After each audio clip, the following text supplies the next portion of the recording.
Okay, so if you saw my outline before, or if like you heard me saying my speech, I completely changed it on the way here. So that's a good start. Just because this is way funnier.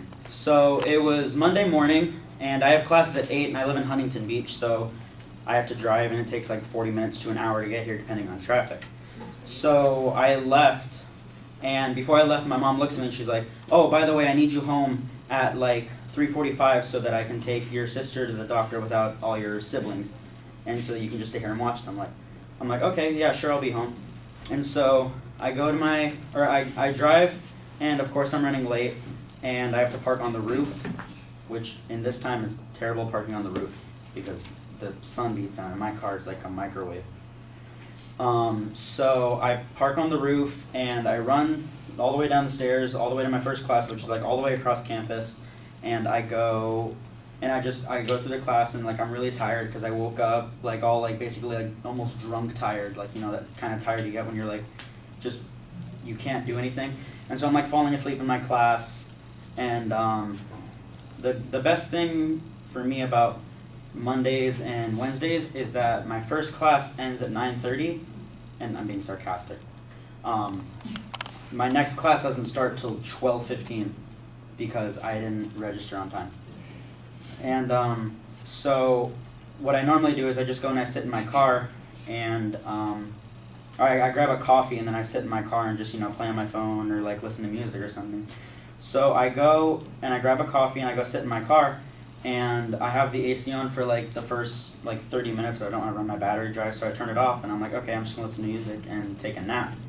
And so I set an alarm on my phone to wake me up at like 12 so that I have like 15 minutes to get to my next class, and I take a nap. So my alarm starts going off, but I don't wake up for like the next 7 minutes, and I wake up and I check my phone, and I'm just like, oh, okay.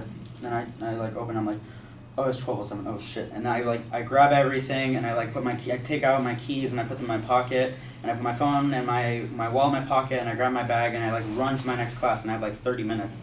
But also, when I went to sleep, it was like, I don't know, like 80 degrees, so not terrible to have my car off and have the windows cracked. And when I woke up, it was like 30 degrees hotter, at least in my car, because my car is matte black, and like it just like amplifies all the heat in there. And so I get to my next class, and I'm like sweating, and I'm like almost there. My friend looks at me, he's like, "You good?" I'm like, "Yeah, no, I'm fine. I took a nap in my car. I'm completely refreshed and not tired at all." And so I go through that class, and you know, nothing eventful happens. So my friend and I walk to my car, and I go to open my car, and I grab my keys out of my pocket. I'm just like, well, I thought I grabbed my keys, and I go, there's nothing there. I'm just like, oh, it's in the other pocket. And well, they're here now, but they weren't there. And so I'm like, oh shit, where are my keys? I reach my back pocket, they're not there either. I'm like, oh, that's great. And I like sling off my backpack, and I like put all my books on top of my car, and my friend's like, you good? I'm like, yeah, no, I'm good. My keys are just in my bag or something. And I like reach to my bag, and my keys aren't there. And I'm just like, oh, that's great. This is a great day. And so I go to campus safety, and I report like, hey, I lost my keys. And so like I describe it, and I like fill out one of the forms that they give you. And they're like, yeah, just leave your number and we'll call you if we find your keys. I'm like, okay, great. And so I go to like all my other classes and like to the Lost and Found in the music building, because if I dropped it like during one of my classes there, and they're like, oh no, we didn't find anything. I'm like, oh, this is even better. And the whole time my mom is calling me, because it's like 3, and I have like an hour to get home, and I don't even have my keys with me. And so she's like calling me, and like I'm all sweaty, and so like I take my phone, and it like almost is like stuck to my face because I'm like all sweaty and stuff. And I try to turn off the phone, and like there's sweat under the case, so like I can't turn off my phone.